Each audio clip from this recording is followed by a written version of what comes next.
No byl to frajer, Veruno, co ti mám povídat. Tak já mu povídám, že šíleně spěchám domů, jo. Že jsem koupila mletý maso a to podlíhá rychlý zkáze a on ti mi, Veruno, s takovým vlahým pohledem povídá: slečno, já už neje dobrý karbanátky od počátku restaurace Národního divadla, vej. Hele, já udělala ještě jako psinu, že tuhle hospodu neznám, jo. A on jako, že nebydlí daleko a že má všechno doma, teda cibuli, magneťák, jo. A vůbec všechno na domácí karbanátky, vej.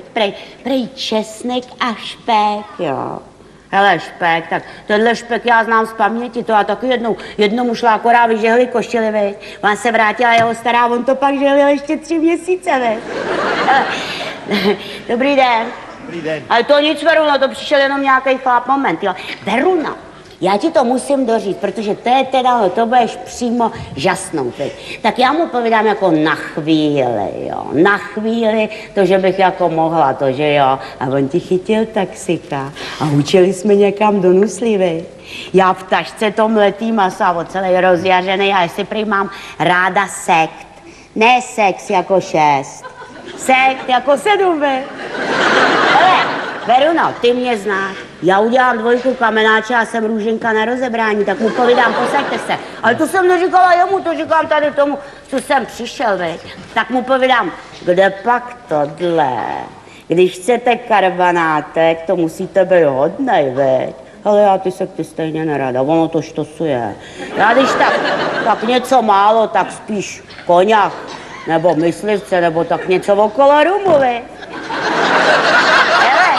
Prosím vás, nezlobte se, ale já jsem vám... Moment! Veruno, hele, ty mě znáš. Mě hned tak nic neposadí, ale ten ti má doma nábytek, stylovej, veď. No kdybys to viděla, anglický tapety i ve světliku, veď. No, jenomže on mě doved do kuchyně, přines vajíčka a housku a spoustu nějakých blbostí, veď. Holka, podrž se. On to s těma karbanátkama myslel vážně. No to mě předtím nenapadlo, že mě to mělo napadnout. Tak on se v tom taxiku vůbec o nic nepokoušel, vej. Nehněvejte se, ale on dal na sporách spánek a říkal, že prostřevy. No já tam stále jak mokrý džíny. Protože dělat karbanátky, tak to můžu rovnou řídit kosmickou raketu. Hele, teď já to mletý koupila pro našeho Rexepáče, staré už nemůže kousat, vej.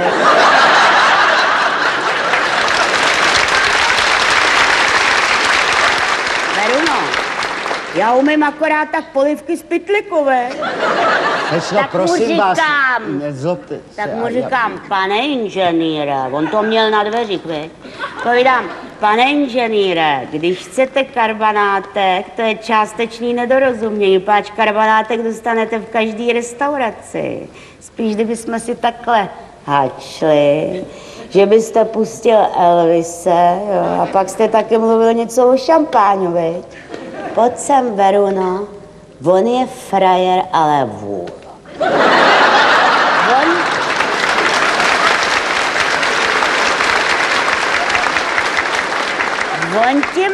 On ti mi vrazil to mletý do tašky, otevřel dveře na chodbu a ještě kecal, že se ve mně zmejlil, vy. No ne, Veruno, chápeš to?